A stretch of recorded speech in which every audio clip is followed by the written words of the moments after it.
Okay. Number 6. All right, so this is my wording, this AB plus structure. So you're all familiar with the ABC deal. You're all familiar with an assignment deal. This combines the two, right? What we're doing is we're selling an LLC. So you create an LLC, new, as of within the last couple of weeks before closing. Say that again. You start an LLC so that there are no debts or potential liabilities because you just formed it within the last couple of weeks before closing. Yeah? You got to pay some money to do this, right? It's $400 or $450 or something along those lines to register an LLC. More if you hire me, which I don't encourage you to do, to get your LLC up and running. Some people have done that.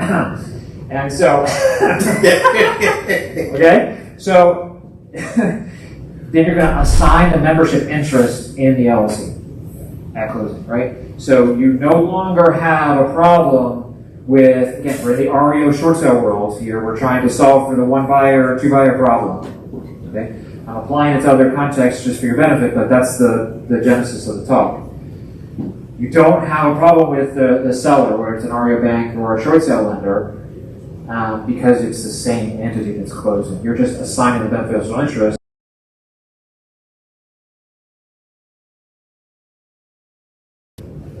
Okay, so your end buyer comes in, they buy the LLC, and they perform on the settlement closing, and everyone gets paid. Your wholesale fee would be on the buyer side, not in this context.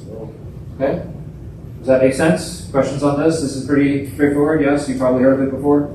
Once again, this is how you close short sales, bank REOs that's listed with an agent, listed online. This is, and when you get under contract, you don't really need to have that LLC being formed, although it technically it definitely should be. And I've seen when deals blow up, they will go back and look and see when the LLC is formed. And if your LLC is formed after the contract date, they will say the contract's null and void because there was no LLC to enter into the contract at that time. But if you're looking to penny pinch, wait for the LLC to form the LLC until you have your end buyer in place. Right? And then you quick go, register it, and then you're on your way. Yes, sir. So let's say you got like an investor, right? And you trying to sell them a foreclosure, you don't know about it. This is what you sold. The LLC, you got a bank account and all that. Well, you don't need a bank account to form an LLC. You just need a registered agent, and it's all online, electronic. Right. So would you make yourself a registered agent when you form an LLC? Would you pay a third party? Would you make yourself a registered agent? Yeah. When you flip an LLC, would you make yourself a registered agent? Would you pay a third party? Oh, yes. Okay, so yes, the question was, I'll just repeat it because none of them could hear. The question was, who do you make as a resident agent of your LLC? So a lot of investors do hire an attorney, I'm not volunteering for this, or somebody else to be the resident agent. Why would you want to do that? Well, for privacy, right? You don't want to disclose that you're affiliated with this LLC. You can do it. There's nothing wrong with it intrinsically. You absolutely can. But a lot of times they want some third party that isn't directly affiliated with them. Just another layer of protection. There's a lot of things in real estate where you can add protection. It's sort of this informal insurance. You want to look for those ways when you're running your business to keep your liability down. Because everyone thinks, oh yeah, I'm upstanding, I'm doing the things right, I'm never going to have any problems. Well, just be in the business for a while. Just wait. And that's not hard to get sued. No, it's not. And if you deal with somebody and they've been in the business 10, 15, 20 years, and they said they never had any issues, you need to hold your wallet because they're coming after it. I don't know of anybody who has any longevity in this business who haven't dealt with problems, issues, lawsuits, the whole 9 yards. I completely agree with that. So, and I will say, I consider myself quite upstanding. I try to do the right thing. I do not cheat people. I do not steal money. I try to be governed by what is economically fair. Obviously, we're going to be creative and aggressive, but I've been sued. You know, I've had complaints filed against me. You know, with real estate commission, because I'm a broker with a title commission. So, and with attorney grievance, you give those clients, you know, come because they don't get the result they want, and then they think, oh, well, it's all my fault, right? You know, it happens. So you really want to protect yourself in any way you can. So I'm sorry, that's a long-winded spiel for saying yes, you can have a reservation of yourself or somebody else, and the somebody else is always recommended if you can get it. Brian, like they said in my church, weapons will form, but they won't what? Praise God. There you go. So, and I will apologize to the person who's sitting next to you. I was giving you some flack earlier. It's only because I can relate to your situation with the wholesale fees and stuff. It's nothing personal. We've all been there, you know, with these wholesale fees. And I was making light of the situation because we've all experienced it. So. Let's get that for George. So can you explain existing approved buyers, membership interest? Can you explain those two lines? Sure. What that mean? So if I have a contract with an REO bank, right? The bank owns the property. I enter into a contract with them. It's 123 Main Street LLC. That 123 Main Street LLC that's on the contract as a buyer is going to close on this property. 123 Main Street LLC is the one who's the buyer on the HUD, on the deed, on all the closing paperwork. Right. This is the key operative provision in this structure. You avoid having to do 2 HUDs, 2 deeds, etc. You get a new buyer in place, not by changing the legal name of the buyer, but rather the beneficial owner of the buyer. Which is, in other words, think about GE or Microsoft or Walmart, some big entity, right? They own, presumably they own property where they, either corporate headquarters or satellite locations or whatever. If they're a public company, they're owned by lots and lots of stockholders. Every time a stockholder changes, membership changes, ownership changes. Is something going on? Right? I can project a little bit. And so, do we change the title to the property every time a share of stock gets sold? Of course not. It's the same concept. You're just changing the ownership of the entity. The entity itself, the legal title holder, remains the same. The owner of the entity is the one that's changing. So basically, all you're saying is when you set up an LLC, there's a membership in that LLC. You are originally the member in that LLC.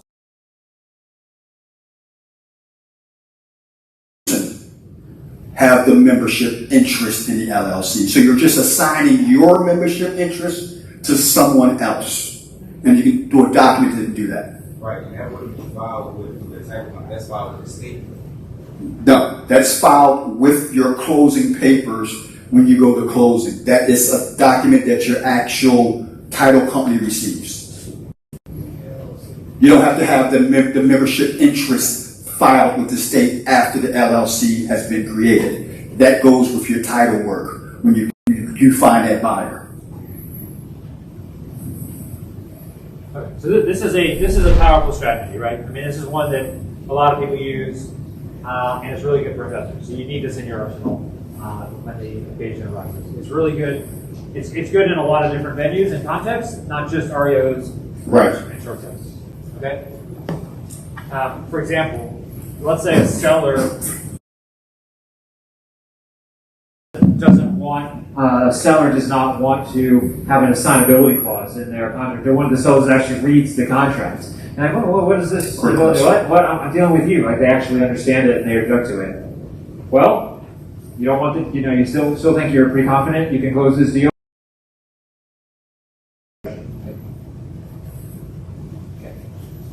I think, George, you had a question? Yeah, I'm just going to ask an opinion about the registered agent services. They're like $49. It's very like that. Do you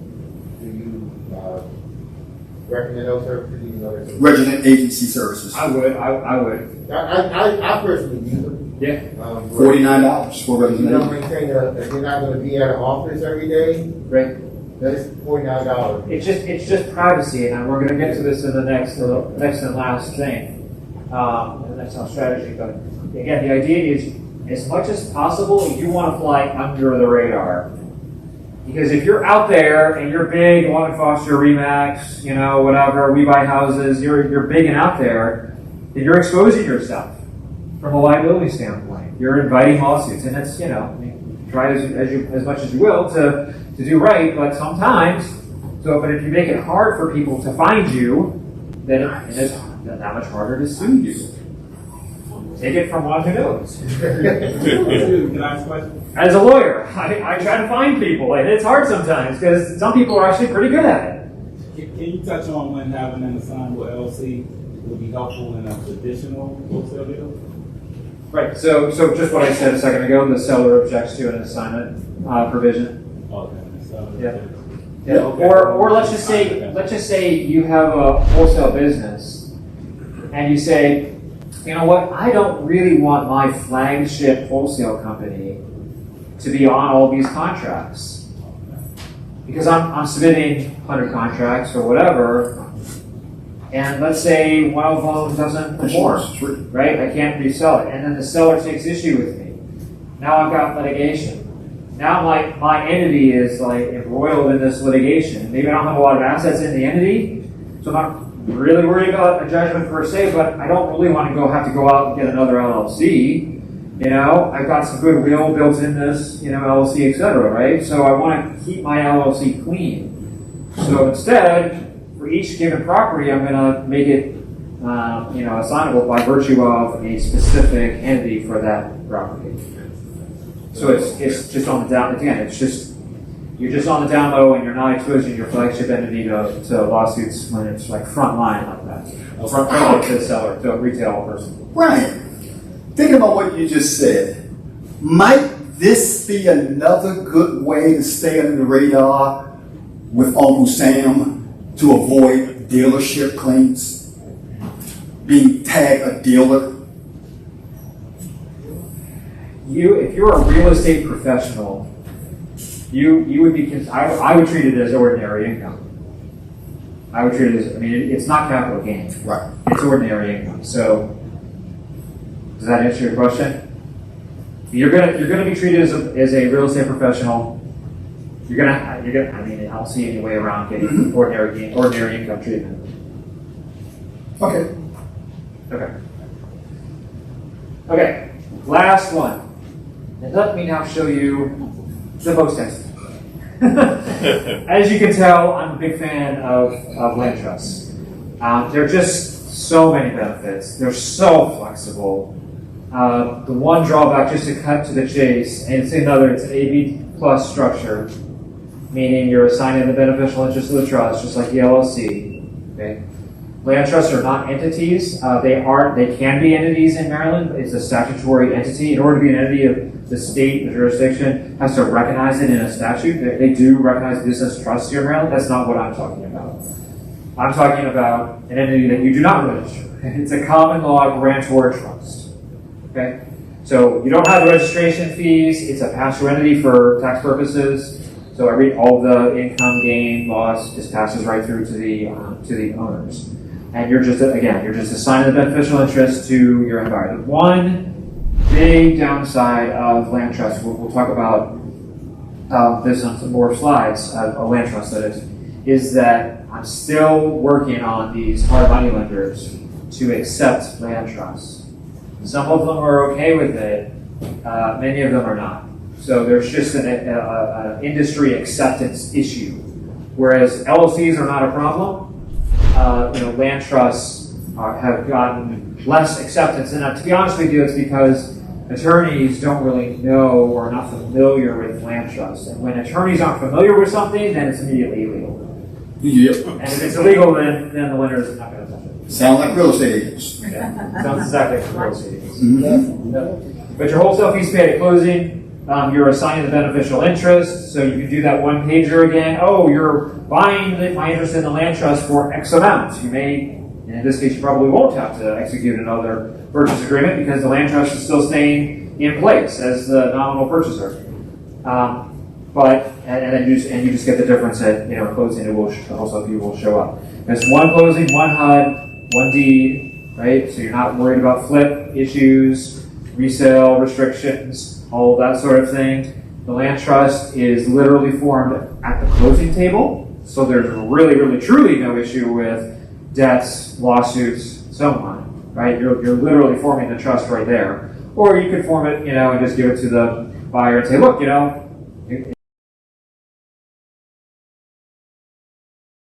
can draft it right now. You're not registering it. One point that I would make is because it's not an entity, it doesn't offer any limited liability protection. So how do you overcome that? Thoughts? Think. What entity would be exempt from personal liability? What would allow you some limited liability protection? I'll say no. You guys all know the answer to this. LLC.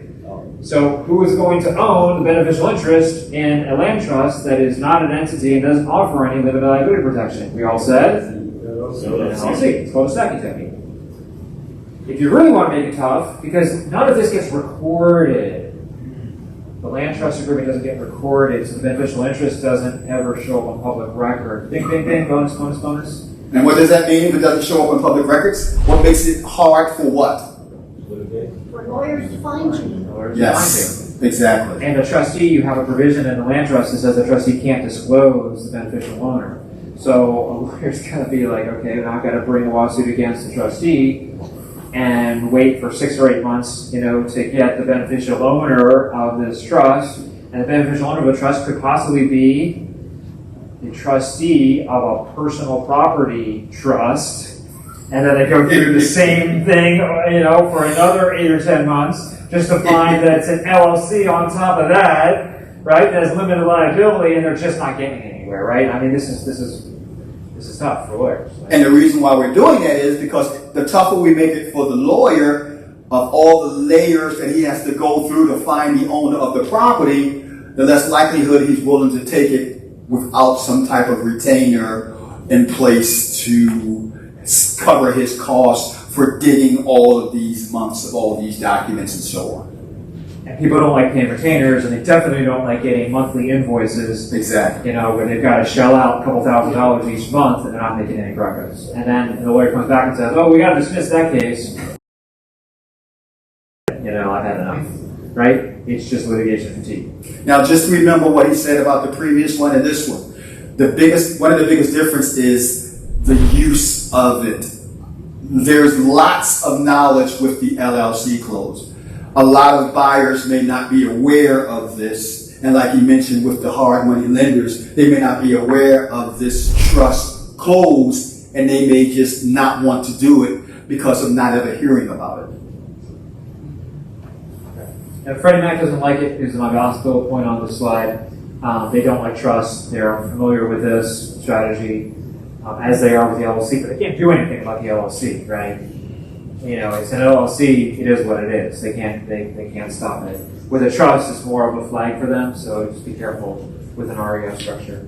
So just because I like them so much, I devoted a little bit more time to this. So these are, they're called inter vivos trusts. It depends on what context. You can be in an estate planning context, you can be in a tax context. Tax is a grantor trust. Estate planning would be like inter vivos. Contract would be revocable, as opposed to irrevocable, not changeable. So it's common law, not statutory, meaning common law is just how we treated things way back when, right? And just sort of custom and usage. And it would be recognized in the courts. The trustee is the one who's signing all the paperwork. So back to the resident agent point, you want to make the trustee John Smith, who is not your family relative and who lives in Idaho. We would do this because, and we all said, it's very difficult to find John Smith in Idaho and in protection right away. And there's a real big situation that we all are aware of that have came because of this type of setting up a trust. This is how Walt Disney World was created. This is how he accumulated all of that land without raising flags of Walt Disney owning it, by putting them in all different types of trusts, buying in different types of trusts. So we've actually already talked about these various points for the most part. I would highlight this point here: the trustee you can't have the same person be the grantor, the trustee, and the beneficiary. So you've got to have some division, otherwise it's merged. But that's really your only restriction. You can say whatever you want to say in the trust. You can use it as an estate planning tool. So you can have a successor beneficial interest that avoids probate. You don't have bankruptcy, partition, divorce issues. Why? Because the trustee is the one who holds legal title. So the beneficial owners can do, whatever screwy things they want to do, but it's not going to affect the alienability of the property itself. Charles stole my thunder about Walt Disney, but it's the idea here is you're trying to make life easy on yourself. So the trustee, as opposed to you, are dealing with tenants and neighbors, and the trustee's going to hire a property management company. So no one's calling you. Fix the toilet. No one is calling you because, oh yeah, your shed might be encroaching on my lot, or dust from the rehab work is spreading onto my sidewalk, and you're not sweeping it up fast enough. Right? You avoid a lot of nuisance sort of irritations in your life. Needs and judgments. So this is super duper important. If you can't sell a property because somebody's filed a lawsuit against you, and there's a potential judgment, so the title company is not willing to sell your property, even if it has nothing to do, like the lawsuit has nothing to do with the property, that's an issue, right?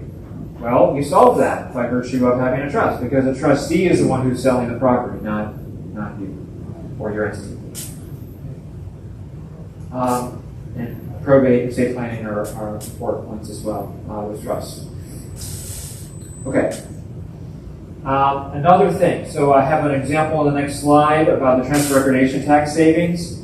In DC, they figured this out, and they specifically have a statute that says if you transfer beneficial ownership interest in a land trust, you always transfer recordation taxes. I don't know anyone who's reporting this, but it is a statute, and title companies will have varying degrees of receptivity to you doing it. They might want you to do it, on your own on the side because they're not involved, and therefore they're not subject to liability if somebody were to subpoena the records. Okay. There's lots of estate planning sort of things for gifts and minors. Who owns the beneficial interest? For example, you can give 2% each year to your millionaire daughter, granddaughter, etc. And then it gets tax savings as well as pass on ownership exempt from the estate tax if you're fortunate enough to have an estate that's large enough. Okay. And I'm just going to pass over some of these other things. Okay, so this is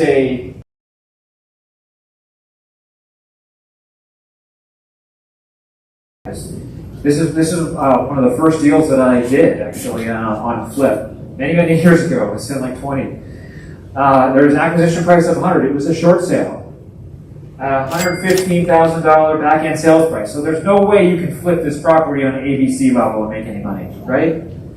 So if you did do that, you take $15,000 of profit, gross profit, and you shrink it down to maybe $10,000, right? Because there's a lot of transactional costs, transfer recordation, transactional funding, settlement fees, and so on. Or you can do the AB plus structure, and you keep all your whole 15 because you're just assigned on the land trust. So that deal made a lot more sense at 15 than 9. I'd rather keep the 6,000 and take my kids to Disney World. Talk about land trusts with Mickey Mouse. Okay?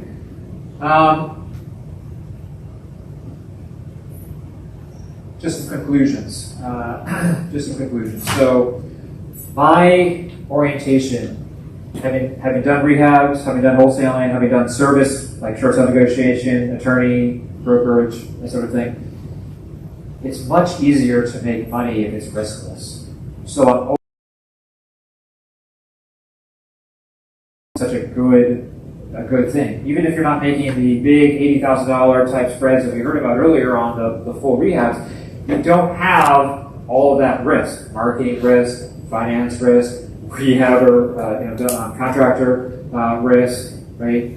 There's all kinds of things that can go wrong with rehabs. So I generally like the riskless transactions, which is the point of these structures. You're trying to lower your risk when you're doing, even if you are doing rehabs, you're still trying to lower your risk, whether it's being sued or market risk of reselling properties. I like JVing with folks because it's again less money out of pocket, so lower risk. Okay? Even if you can get paid as a fee for service, I'm always looking for that sort of role because hey, I can still make, well, maybe it's 5 or 10 as opposed to 10 or 15, but I don't have any potential liability. I don't have any downside. If deal doesn't go through, it doesn't go through. This is just my orientation. Other people, hey, you want to go for the home runs? There's definitely a market. We need the home run hitters, right? But you need the singles and the doubles in order to win the game too. Okay. REOs, I will say that they are tough pickings in general. You can get good REO deals. I've seen people making 6-figure wholesale fees on REOs. The properties generally need to be in very, very bad condition.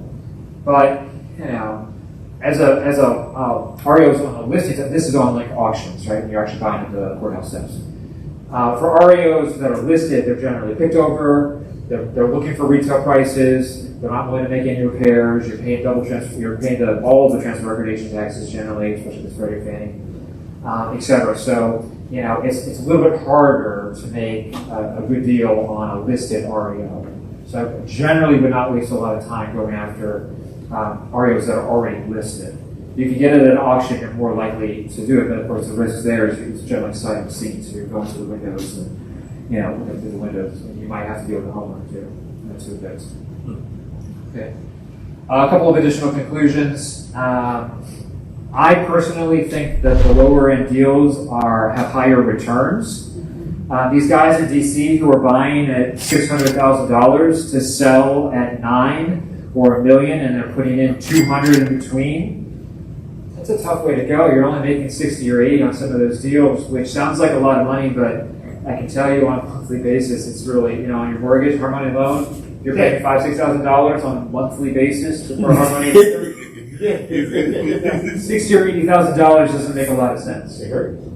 Right? I mean, that's great, but it's also a price adjustment. Yeah. At $900,000 or $1 million on the back end, that's a price adjustment if you can't sell that thing. Something goes wrong, you have an eyesore, the contractor tells you midstream, we have to relocate that ductwork, cuts out your space, whatever, right? Hopefully you get the point. Buy and hold investors are good because they're going to buy a little bit higher. So generally, the theory goes 80% or so, as opposed to the 65% of ARV that is the general number that gets floated around for rehabbers.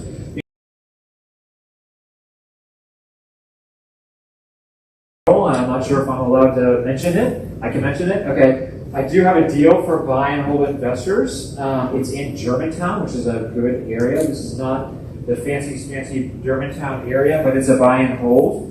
So the ARV is about 300, 310. It's a townhouse, 3.5, and it's a probate property. So I will admit to you, it's in foreclosure. You can look this up yourself. I'm not telling you, and it's part of public record. We want $255 for it. It needs basically a clean out, paint, carpet, and maybe a little rotted wood work, and it's rentable. So it's not you don't need to do a full guy. We're looking for $255 on that. Again, it's not also a deal. I was handling the probate. And if you want to look at it, it's 13253. So 13253 White Church Circle in Germantown Townhouse. Let me know if you're interested. We're trying to get somebody very quickly. Okay. But the spreads are better with buy and hold investors. So if you're wholesaling, you might want to look for buy and hold investors to whom to wholesale, because they pay a little bit more. If you're going to systematize, then systematize just means you're getting a lot of offers out, right? Because it's a numbers game. Real estate's a numbers game. You can't expect just because it's a good deal for the seller to cooperate. You need 100 offers to expect to get maybe 20 bites, and then maybe of those 3 or 4 might work out, right? So, sight unseen, it's okay. You can always negotiate later. Keep your buyer list funnels inactive. We talked about that before. You want to deal with people you trust, who you know can perform. You don't really want to deal with people that, I don't know if you can actually close. Or your closing is going to be all the way down to the wire, because you're dealing with a conventional bank. The real buyers are the ones who have lines of credit, who have $1 or $2 million lines of credit or more, and all they need is appraisal and they close. And they've done lots and lots of REOs. Those are the people that you want to market to. And then asset managers and pools, not MRIS. You want to go to the source as much as possible. So I'm always looking to get behind whoever it is, right? Get to the source. Get to the probate PR, right? Get to the son who's controlling everything. Get to the asset manager in REO context. Even in a short sale context, you don't want to deal with the short sale negotiator. You want to deal with the VP above them. Because the short sale negotiator is just a bureaucrat. They're just a paper pusher. So you're always trying to get to the real decision maker and get behind everybody else. Okay, that's it for this presentation. That's first presentation. We got one more presentation that's going to be going over subject twos, going over other options and stuff like that. So you can take a 15-minute break, go to the bathroom, come back in, because we just started, and one more presentation on subject twos, owner financing, and so on. Yes, sir. Give Brian a big hand.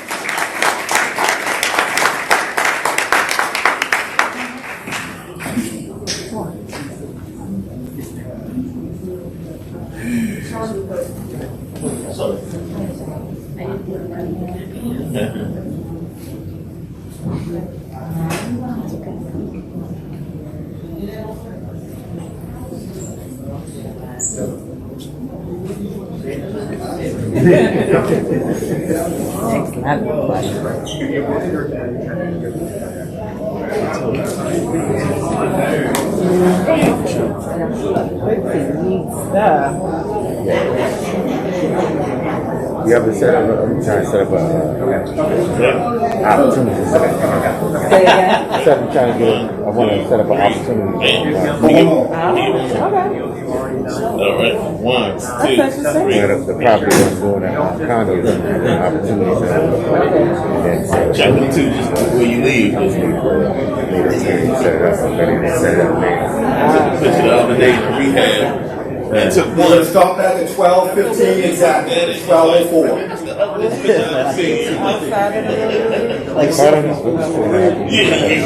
Because I need an attorney to do it. He said he can't. Because stuff like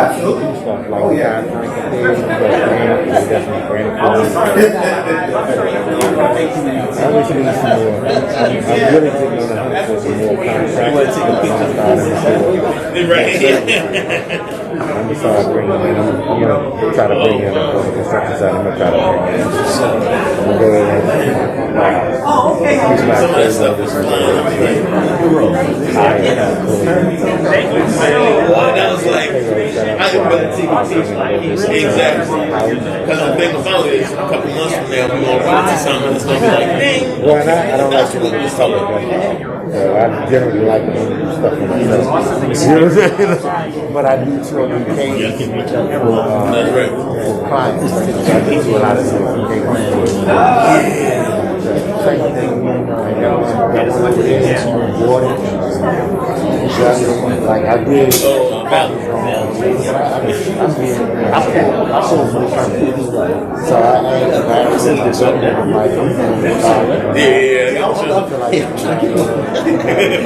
Right, just so you can be like, okay, now I got somebody to go to. Right. I can take no notes. Okay. But you're gonna be able to do all that shit, like, you know what I'm saying? Like, now you're gonna be like, oh, let me call back. Because a lot of this stuff, the LLC, the signs that I heard of it,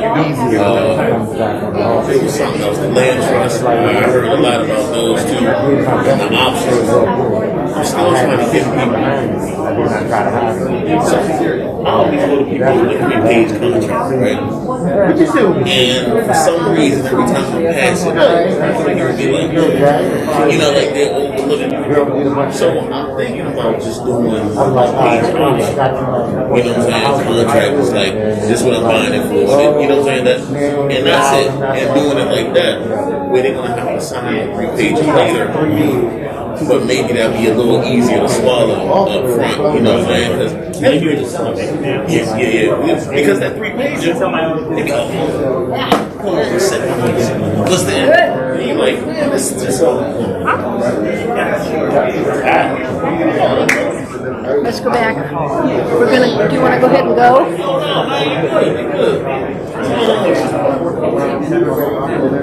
About to go to work after this? No, just quit.